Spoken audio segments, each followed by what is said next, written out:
শাপলা কলি প্রতীক নিয়ে নির্বাচনে এনসিপি শতাধিক আসনে প্রার্থী ঘোষণা করেছে। এদিকে তফসিল অনুযায়ী আগামী 2 দিনের মধ্যে মনোনয়নপত্র জমা দিতে হবে। এরই মধ্যে জামাত ইসলামের সঙ্গে আসন সমঝোতা করছে জাতীয় নাগরিক পার্টি। এদিকে আজ দল থেকে পদত্যাগ করেছেন দলটির জ্যেষ্ঠ যুগ্ম আহ্বায়ক তাসনিম জারা। আসন নিয়ে কেন দলটির এমন অবস্থান পরিবর্তন আলোচনা করতে চাই আজকের ভোটের ট্রেনের সঙ্গে আছি আমি হাসিব বিল্লাহ। ভোটার হওয়ার জন্য আবেদন করেছেন বিএনপির ভারপ্রাপ্ত চেয়ারম্যান তারেক রহমান। আগারগাঁও নির্বাচন প্রশিক্ষণ ইনস্টিটিউট ভবনে তিনি আবেদন করেন। দুপুর 1টার দিকে আগারগাঁও ইসি সচিবালয়ের পাশে টিআই ভবনে সংরক্ষিত কক্ষে গিয়ে 10 আঙ্গুলের ছাপ, চোখের আইরিশ, স্বাক্ষর প্রদান এবং ছবি তোলেন তিনি। এ সময় ভোটার হওয়ার সব প্রক্রিয়া সম্পন্ন করেন জাইমা রহমানও। ঢাকা 17 আসনের গুলশান এলাকার 19 নম্বর ওয়ার্ডে ভোটার হতে আবেদন করেন তারেক রহমান। ইসি সচিব জানান, 24 ঘন্টার মধ্যে জাতীয় পরিচয়পত্র প্রস্তুত হলেও ভোটার তালিকায় তারেক রহমানের নাম উঠবে কিনা তা নির্ভর করছে ইসির সিদ্ধান্তের উপর। দর্শক, আলোচনায় যাব তার আগে আরও কিছু নির্বাচনের তথ্য জেনে নিতে চাই। এখানে আজ এবারের সংসদ নির্বাচনে ঝিনাইদহ 4 আসনে ধানের শীষের প্রতীকে মনোনয়ন করবেন বলে গণ অধিকার পরিষদের সদস্য সচিব পদত্যাগ করা সাধারণ সম্পাদক রাশেদ খান এটি ঘোষণা করেছেন। দলটির মহাসচিব বিএনপির মহাসচিব মির্জা ফখরুল ইসলাম আলমগীর গুলশান কার্যালয়ে দলটির মহাসচিব মির্জা ফখরুল ইসলাম আলমগীর স্থায়ী কমিটির সদস্য সালাউদ্দিন আহমেদ তাকে স্বাগত জানান। যোগদানের পর রাশেদ খান বলেন, সাবেক রাষ্ট্রপতি জিয়াউর রহমানের আদর্শ মেনে তিনি বিএনপিতে যোগদান করেছেন।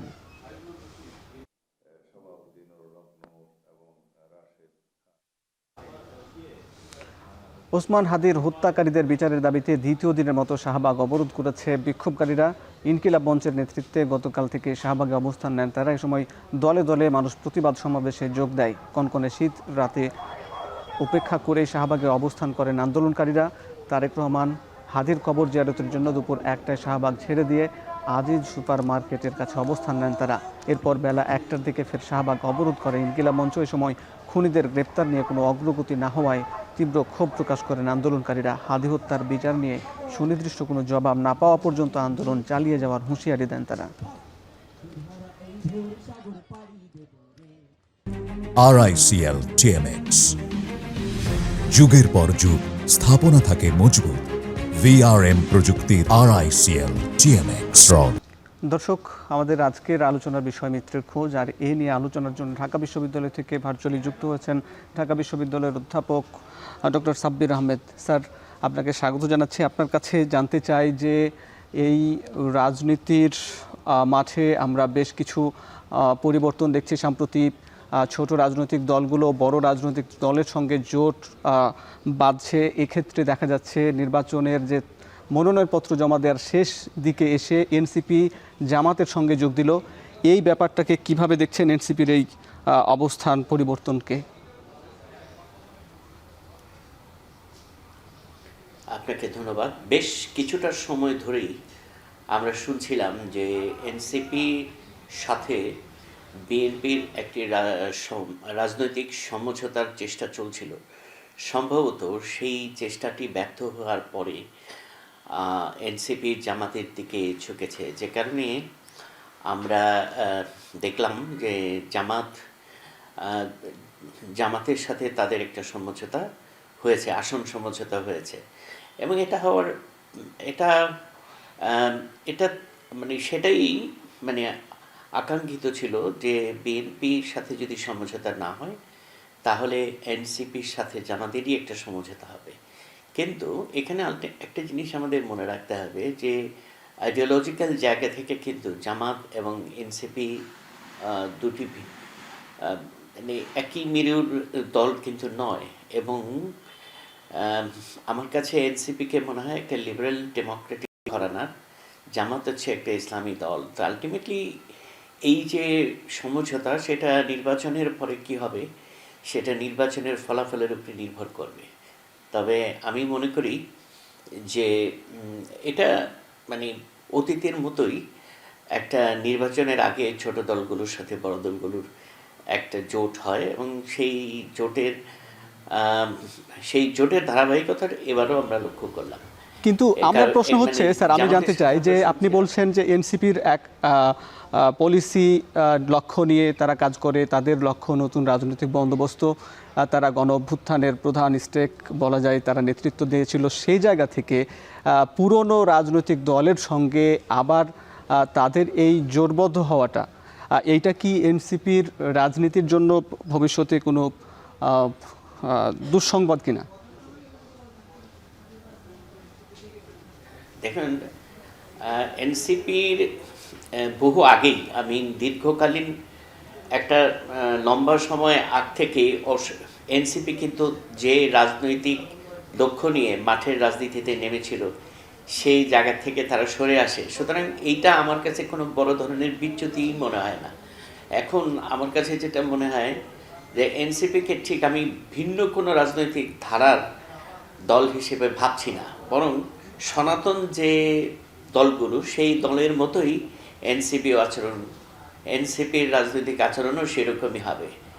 এবং আমি জানি না যে ইতিমধ্যে আমি বিভিন্ন গণমাধ্যমে দেখেছি যে এনসিপির এই ধরনের সমঝোতার কারণে তার দল থেকে কেউ কেউ পদত্যাগ করেছে বলে আমি শুনেছি আর কি।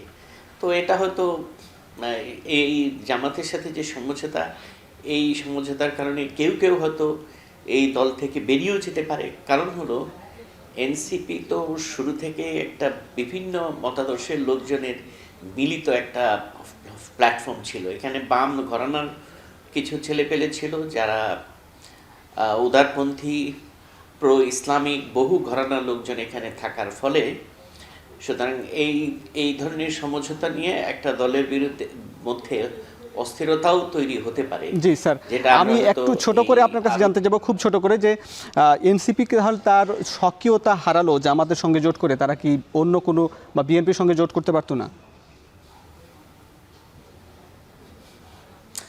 আমি তো সেটাই প্রথম দিকে আপনাকে ইঙ্গিত করেছিলাম যে তাদের বিএনপির সাথে তাদের হয়তো একটা সমঝোতার চেষ্টা চলছিল।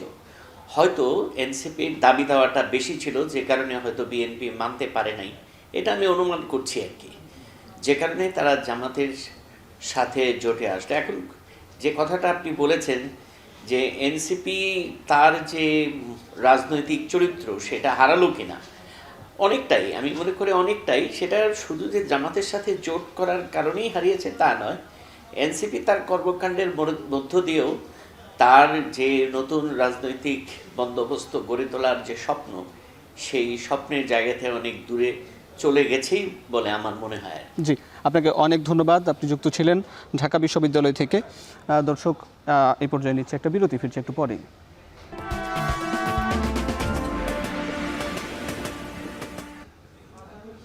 দর্শক, বিরতির পর স্বাগত, দেখছেন ভোটের ট্রেন। দর্শক, মিত্রের খোঁজ আলোচনার জন্য স্টুডিওতে আছেন জাতীয় নাগরিক পার্টি এনসিপির যুগ্ম মুখ্য সমন্বয়ক অ্যাডভোকেট শাকিল আহমেদ। আপনাকে স্বাগত জানাচ্ছি। আপনার কাছে জানতে চাই যে গত 10 ডিসেম্বর 125 আসনে প্রার্থী ঘোষণার পর আপনার দলের আহ্বায়ক নাহিদ ইসলাম বলেছিল যে ক্ষমতায় যাওয়ার জন্যই তারা নির্বাচনে অংশ নিচ্ছে না। কিন্তু হঠাৎ করে কি এমন হলো এই তফসিল ঘোষণার আগ মুহূর্তে এসে একটা বড় রাজনৈতিক দলের, পুরনো রাজনৈতিক দলের সঙ্গে জোটবদ্ধ হতে হচ্ছে? জি, আপনাকে ধন্যবাদ। প্রথমে বলে রাখি যে আমরা কিন্তু এখনও কোনো আনুষ্ঠানিক জোটের ঘোষণা দেইনি। আমরা বাংলাদেশের যে কয়েকটি বড় দল রয়েছে, আমাদের সঙ্গে তাদের কথা হচ্ছিল যে জোটগতভাবে না, বরং সমঝোতা একটা করা যায় কিনা যে ইলেকশন করতে গিয়ে। কারণ আমরা দেখলাম যে যখন তৃণমূলে আমরা কাজ করতে যাচ্ছি, তখন মানুষের কাছে বড় দলের যে একটা কর্মী বাহিনী লাগে কিংবা ভোটের মাঠের যে বাস্তবতা, সেখানে আসলে বড় দলের একটা সাথে কাজ করে নিজেকেও বড় করার সুযোগ একটা তৈরি হয়, যেটি আমরা বাংলাদেশের ইতিহাসে দেখেছি। আপনি যদি 91-এর কথা বলেন, 96 বলেন, 1 বলেন কিংবা 8 বলেন, প্রত্যেক সময় কিন্তু আমরা দেখেছি যে বড় দলের সঙ্গে আরেকটি দলের সমঝোতা করে কিংবা সমঝোতা করে আমায় বড় করার সুযোগ তৈরি হয়। একই সঙ্গে এটাও দেখেছি যে বড় রাজনৈতিক দলের সঙ্গে জোট করে তার গভীরে হারিয়ে যায় ছোট দলগুলো, যেভাবে আমরা দেখছি যে গণ অধিকার পরিষদের রাশেদ খান, সে আবার বিএনপিতে যোগ দিল। এছাড়া আরও অনেক ক্ষেত্রে দেখা যায় যে ছোট রাজনৈতিক দলগুলো জোট করার পরে তার যে সক্রিয়তা সেটি নিয়ে দাঁড়াতে পারে না। আসলে কি এই ক্ষেত্রে এনসিপির যে নতুন রাজনৈতিক বন্দোবস্ত, সেই লক্ষ্য কি পূরণ হবে? জি, প্রথম কথা হচ্ছে যে হারিয়ে যাওয়ার তো প্রশ্নই আসে না। কারণ ধরেন রাশেদ তো সে নিজে বিএনপিতে যোগ দিয়েছে। এনসিপি কিন্তু কেউ নিজে গিয়ে বিএনপিতে কিংবা জামাতে যোগ দিচ্ছে না। আমাদের সঙ্গে যারই জোট হোক না কেন, মূল কথা হচ্ছে তার সঙ্গে আমার নির্বাচনী সমঝোতা হবে। অর্থাৎ আমি এই আসনগুলোতে আমার প্রার্থী থাকবে এবং সে কিন্তু শাপলাকলিতে ইলেকশন করছে। সে কিন্তু ওই যেই মূল দল তার কিন্তু কলিতে বা তার যেই প্রার্থীর বা তাদের যে দলের যে মার্কাতে কিন্তু ইলেকশন করছে না।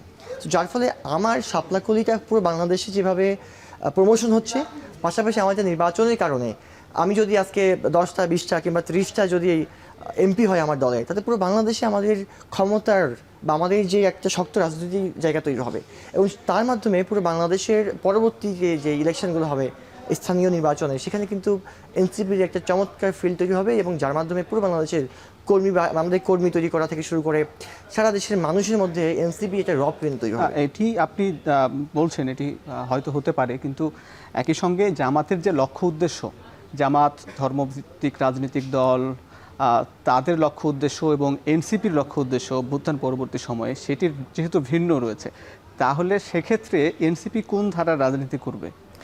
অবশ্যই এনসিপি মধ্যম পন্থা রাজনীতি করছে এবং করবে।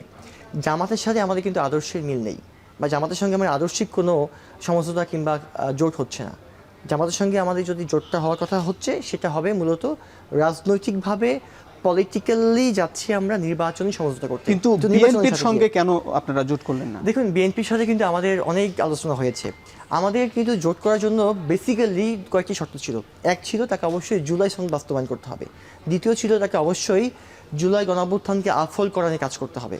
বিএনপি দুটিতেই কিন্তু আমরা তেমন কোনো সাড়া পাইনি। আপনি দেখেছেন বিএনপি ইতিমধ্যে বলা শুরু করেছে যে জুলাই আন্দোলন, তারা জুলাই বিপ্লব থেকে জুলাই গণঅভ্যুত্থান থেকে আজকে জুলাই আন্দোলন ইউজ করছে। তো পরের দিন বলতে জুলাই সহিংসতা, এবং বিএনপি স্পষ্ট বলছে বারবার তারা এই জুলাই সনদ মানে না কিংবা জুলাই সনদ বাস্তবায়ন করতে তারা এতটা ইচ্ছুক না। তাহলে আমাদের এনসিপি, আমরা তো মূল কাজ হচ্ছে জুলাই সনদটাকে বাস্তবায়ন করে বাংলাদেশের শাসন ব্যবস্থা পাকিস্তান চেঞ্জ করা। তো জামাত কিন্তু এইখানে একমত হয়েছে। আমাদের কথা হচ্ছে যার সাথে আমাদের এই রাজনৈতিক বোঝাপড়াটা হবে তার সঙ্গে রাজনৈতিক জোট করতে কোনো বাধা নেই। আমাদের সঙ্গে আদর্শে কোনো জোট হচ্ছে না। জি, আপনাকে অনেক ধন্যবাদ। যুক্ত থাকুন, আমরা আরও আলাপ করব। দর্শক, ভোটে ট্রেন নিচ্ছে একটা বিরতি, ফিরছে একটু পরে।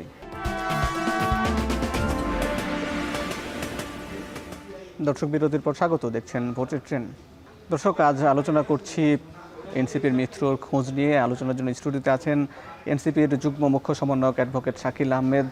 আপনাকে স্বাগত জানাচ্ছি আবারও। এবং আপনি মেহেরপুর 2 আসনে এনসিপির প্রার্থী, এবং একই সঙ্গে আমাদের আজকে মেহেরপুরের প্রান্তিক অঞ্চলের সঙ্গে যুক্ত হতে চাই। সেখানে আছেন আমাদের সহকর্মী মুজাহিদ আল মুন্না। মুন্না, আপনার কাছ থেকে একটু জানতে চাই যে এই এনসিপির সঙ্গে জামাতের যে জোট বা আসন সমঝোতা হওয়ার যে আলোচনা শুরু হয়েছে, তারপরে স্থানীয় রাজনীতিতে এটার প্রভাব কেমন পড়ছে জানান।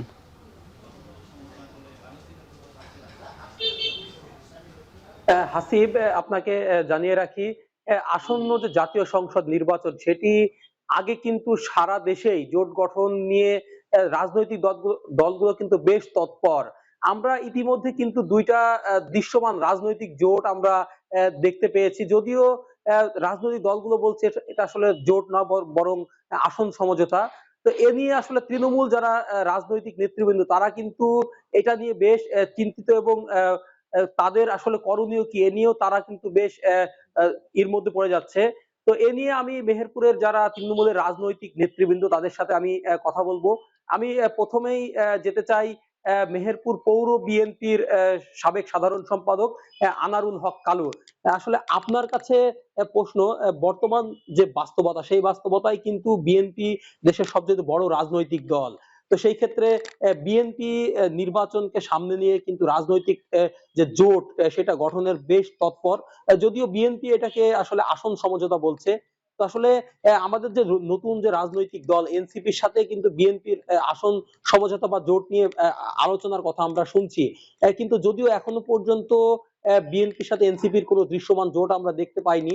আসলে আপনি কি মনে করেন, আসলে এই যে 24-এর যে নতুন বাংলাদেশ বা নতুন যে রাজনৈতিক বন্দোবস্ত, সেখানে বিএনপির জোটে এনসিপি কে নেওয়া প্রয়োজন আছে বলে মনে করেন কি আপনি? ধন্যবাদ আপনাকে। আসলে বিএনপি এই মুহূর্তে বাংলাদেশের সর্ববৃহৎ রাজনৈতিক দল। বিএনপি কার সাথে জোট করবে বা আসন সমঝোতা করবে, এর জন্য বিএনপির কেন্দ্রীয় নীতি নির্ধারণী ফোরাম আছে। মূলত তারাই এই বিষয়ে চূড়ান্ত সিদ্ধান্ত নেওয়ার এখতিয়ার রাখে।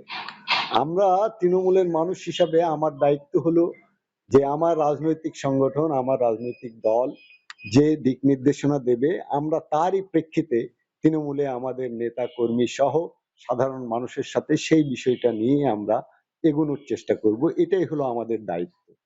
এক্ষেত্রে আমার মানে দলের বাইরে আমার ব্যক্তিগত মতামত যদি আপনি চান, এনসিপির সাথে বিএনপির আসন সমঝোতা বা জোট হওয়ার খুব জরুরি ছিল কিনা, সেক্ষেত্রে আমার ব্যক্তিগত অভিমত যেটা, যে বিশেষ করে নির্বাচনকে কেন্দ্র করে যখন রাজনৈতিক দলগুলো জোট তৈরি করে বা আসন সমঝোতা করে, তখন অনেকগুলো বিষয় এর সাথে সম্পৃক্ত থাকে। তো বাংলাদেশে এনসিপির জন্ম যখন হলো, সেক্ষেত্রে বাংলাদেশের মানুষের এক ধরনের আকাঙ্ক্ষা তো নিশ্চয়ই আমি ব্যক্তিগতভাবে মনে করি এনসিপির উপরে ছিল। আচ্ছা, আমি আমি এই পর্যায়ে চলে যাব সাইফুল ইসলামের কাছে। আসলে আপনার কাছে প্রশ্ন, জামাতের সাথে কিন্তু এখন এনসিপির আসন সমঝোতার বিষয়ে বেশ আলোচনা চলছে, আলোচনা জোরে সোরে হচ্ছে। তো সেই ক্ষেত্রে জামাত ইসলাম এবং এনসিপির মধ্যে কিন্তু বিভিন্ন সময় তর্ক বিতর্ক হয়েছে বা নেতৃবৃন্দ বলেছে। তো এই মুহূর্তে আসলে আমরা যেটুকু জানি যে জামাত সারা দেশে কিন্তু প্রার্থী দিয়েছে। তো এই ক্ষেত্রে যদি সমঝোতা হয়, অনেক তৃণমূলকেই কিন্তু বাদ দিয়ে এনসিপি কে আসন ছেড়ে দিতে হবে। আসলে এইটা আসলে আপনারা কিভাবে ভাবছেন বা তৃণমূল জামাত কিভাবে ভাবছে সেটা? ধন্যবাদ এখন টেলিভিশনকে। আসলে আপনারা জানেন যে বাংলাদেশ জামাত ইসলামী বাংলাদেশের অন্যতম পুরাতন রাজনৈতিক দল। আমরা দেখেছি যে স্বাধীনতার পরে যতগুলো নির্বাচন হয়েছে, প্রত্যেকটি নির্বাচনেই একটা জোট এবং সমঝোতা, আমরা যেটাই বলি না কেন, সেটা হয়। নির্বাচনের আগে এই ধরনের বিষয়গুলা সামনে আসা আমরা দেখতে পাচ্ছি। তো সেই পরিপ্রেক্ষিতে আমরা কয়েকদিন ধরে একটি দেখতে পাচ্ছি যে এনসিপির সাথে জামাতের একটা সমঝোতার একটা পর্যায়ে আসছে, চূড়ান্ত পর্যায়ে আসছে। আমরা এটা দলের হাইকমান্ডের কাছ থেকে এখন পর্যন্ত সেই ধরনের পাইনি। তবে যেহেতু বাংলাদেশের এটা অতীতে আমরা দেখেছি 91, 96, 2001-এ একটা রাজনৈতিক জোট সমঝোতা হয়। যদি এই ধরনের জোট যদি আমাদের হয়, তাহলে সেক্ষেত্রে আমাদের তৃণমূলে বাংলাদেশ জামাত ইসলামী 300 আসনে মনোনয়ন দিয়েছে মিনিমাম 3 মাস 6 মাস আগেই। এটা আমাদের খুব একটা প্রবলেম হবে না। কেন্দ্রীয় সিদ্ধান্ত যেটা আমাদেরকে দেবে, আপনারা জানেন যে Bangladesh Jamaat Islami chain of command নির্ভর একটি দল। যেভাবে আমাদেরকে নির্দেশনা দেবে, সেইভাবে আমরা এইটাকে বাস্তব ময়দানে জনগণের কাছে পৌঁছায় দেওয়ার জন্য। আচ্ছা, আমরা এই এখন যেতে চাই এনসিপির জেলা এনসিপি সদস্য হাসনাত সৈকতের কাছে। আপনার কাছে আসলে প্রশ্ন, যে নতুন যে রাজনৈতিক বন্দোবস্ত নিয়ে এনসিপি এসেছে, তো সেইখানে আসলে জোটগতভাবে নির্বাচনটাই কি জরুরি, না এনসিপি এককভাবে নির্বাচন করে নতুন রাজনৈতিক বন্দোবস্ত বাস্তবায়ন করবে? আপনি আসলে কি মনে করেন? নতুন রাজনৈতিক বন্দোবস্তর মানে এই নয় যে নতুন দলের ক্ষমতায়ন। নতুন রাজনৈতিক বন্দোবস্ত বলতে বুঝিয়েছি আমরা যে বিদ্যমান কাঠামো আছে, এটা একটা ফ্যাসিবাদী কাঠামো। এই কাঠামোর সংস্কার করে জনগণের একটা রাজনীতি নিয়ে আসা মানুষের সামনে, যেখানে নাগরিক অধিকার বাস্তবায়িত হবে। সেক্ষেত্রে জুলাই সনদকে আমরা চেয়েছিলাম যে জুলাই সনদের মাধ্যমে বাংলাদেশের নতুন রাজনৈতিক কালচার তৈরি হোক, নতুন রাজনৈতিক বন্দোবস্তটা শুরু হোক। নাহিদ ইসলাম আমাদের আহ্বায়ক, উনি শুরু থেকেই বলেছে যে এই জুলাই সনদের সাথে যারা অঙ্গীকারবদ্ধ, তাদের সাথে আমাদের জোট হতে পারে। সেই ধারাবাহিকতা অব্যাহত রেখে নতুন রাজনীতি আমরা দেখছি যে কিছু বড় দল চেষ্টা করছে যে জুলাই সনদকে। আচ্ছা, আমি এই পর্যায়ে আসলে আমি তৃণমূলের বিভিন্ন ভোটারদের সাথেও কথা বলেছি, তৃণমূল রাজনৈতিক নেতৃবৃন্দের সাথেও কথা বলেছি। আসলে তাদের একটি দাবি যে আসলে নির্বাচনে যেই আসুক, যেই জিতুক বা যেই হারুক বা যে জোট গঠন করুক, সরকার গঠন করুক, সকলেই কিন্তু চায় একটা নতুন বাংলাদেশ বা নতুন রাজনৈতিক বন্দোবস্ত, যেখানে আসলে একটি কল্যাণকর এবং সুন্দর রাষ্ট্র গঠন হবে। তো হাসিব, এই ছিল মেহেরপুর থেকে আমার কাছে ভোটের যে জোট বা মিত্র খোঁজার সর্বশেষ পরিস্থিতি। হাসিব। মুজাহিদ আল মুন্না, আপনাকে অসংখ্য ধন্যবাদ। আমরা প্রান্তিক মানুষের মতামত শুনছিলাম, রাজনীতিবিদদের। আমরা এ নিয়ে আরও মতামত শুনব। দর্শক, আপনারা যুক্ত থাকুন, দেখছেন ভোটের ট্রেন।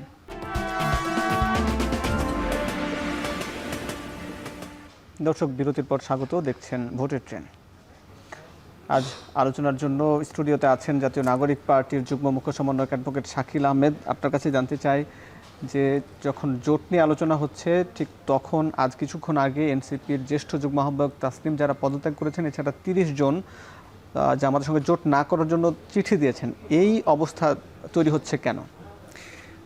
প্রথমত হচ্ছে যে তাসনিম যারা পদত্যাগ করেছে এটা আমি ফেসবুকে দেখেছি, টিভির পত্রিকাতে কয়েকটাতে দেখেছি, কিন্তু অফিসিয়ালি আমাদের দলের কাছে এরকম কোনো নোটিশ আমরা এখনো পাইনি। এটা পেলে হয়তো আমরা আরও স্পষ্ট বলতে পারবো যে কেন উনি পদত্যাগ করেছেন বা কী জন্য, ওনার কোনো ব্যক্তিগত ইস্যু আছে নাকি দলীয় কোনো ইস্যু আছে কিনা সেটি বলতে পারবো। আর 30 জন যেটি দিয়েছে আপনি বলছেন, দেখুন আমাদের দলে টোটাল 214 জন কিন্তু সেন্ট্রাল মেম্বার রয়েছে। 30 জন বলছেন যে জোটে না যাওয়ার জন্য, তার মানে আরও 184 জন বলছে জোটে যাওয়ার জন্য। তাহলে অবশ্যই একটা দল চলবে অধিকাংশের মতামতের ভিত্তিতে। সুতরাং অধিকাংশ মত যদি বলে যে জোটে যাওয়াটা ভালো, এটা তো দল এটাই করবে, কারণ সবার মত নিয়ে কিংবা সবাইকে খুশি করে তো কোনো কাজ করা সম্ভব না। তাহলে যারা কম মেজরিটি তাদের উচিত হবে দলের প্রতি লয়াল থেকে দলের ডিসিশনটা মেনে সামনে আগানো, যদি দলকে ভালোবাসি। আর যদি আমি কোনো স্পেসিফিক এজেন্ডা নিয়ে দলে আসি, তাহলে অবশ্যই দলের মতকে আমি গুরুত্ব না দিয়ে নিজের মতকে গুরুত্ব দিয়ে আমি দলকে বিব্রত পরিস্থিতির মধ্যে ফেলবো। প্রত্যেক ব্যক্তিরই তো আলাদা আলাদা মতামত রয়েছে, সেক্ষেত্রে দলের সবাই মতামত তাদের যেমন দিতে পারে, ঠিক একই সঙ্গে এনসিপির সংখ্যাগরিষ্ঠ কি মধু পেল, কি আশা পেল যে এই আসন সমঝোতার প্রয়োজন পড়লো, এবং এর সঙ্গে জানতে চাই জামাত কি স্বার্থে আপনাদের সঙ্গে জোটবদ্ধ হচ্ছে? দেখুন, আসলে নির্বাচনের সময় জোট হওয়াটা এটা বাংলাদেশের একটা সিলসিলা। এখন আমরা কি চেয়েছি, আমরা চাচ্ছি যে জুলাই সনদ বাস্তবায়ন এবং জুলাইকে আফল করবে যে দলটা, তাদের সঙ্গে আমরা যাব, যেন সংসদে কোনো একটি দল চাইলে এই জুলাই সনদকে মুচড়ে ফেলে দিতে না পারে, যেটা আমরা ইতিমধ্যে শুনতে পাচ্ছি বা দেখতে পাচ্ছি। আমাদের কথা হচ্ছে যে যারা জুলাই সনদ নিয়ে আমাদের সাথে একমত হবে, একই সঙ্গে যারা যোগ্য ইলেকশন করার জন্য এবং সংসদ সদস্য হওয়ার জন্য তাদেরকে সুযোগ দেবে, তাদের সঙ্গে জোট করতে আমাদের কোনো দ্বিমত নেই। দ্বিতীয়টি হচ্ছে জামাত কি মধু পেলকে জামাত বলতে পারবে, কিন্তু এখানে স্পষ্ট কথা হচ্ছে জামাতও তো ভাবছে যে জামাতও চায় জুলাই সনদের ভিত্তিতে নতুন একটি ইনসাফ ভিত্তিক সুন্দর দেশ হোক। আমরা বলছি ইনসাফ ভিত্তিক সমাজ করতে হবে, পাশাপাশি দায় এবং দরদের রাজনীতিটাকে আমাদেরকে আনতে হবে। এটির জন্য এখানে কিন্তু জামাতের তাদের রাজনৈতিক যেই সিস্টেমটাকে এক করতে চাচ্ছে। তাহলে যদি একই হয় রাজনৈতিক প্ল্যান, সেক্ষেত্রে জোট করতে কোনো বাধা আমি দেখি না। আপনাকে অনেক ধন্যবাদ। দর্শক, আলোচনা করছিলাম এনসিপির ঐক্যের খোঁজ নিয়ে। এতক্ষণ যারা যুক্ত ছিলেন সবাইকে ধন্যবাদ জানিয়ে শেষ করছি আজকের ভোটের ট্রেন।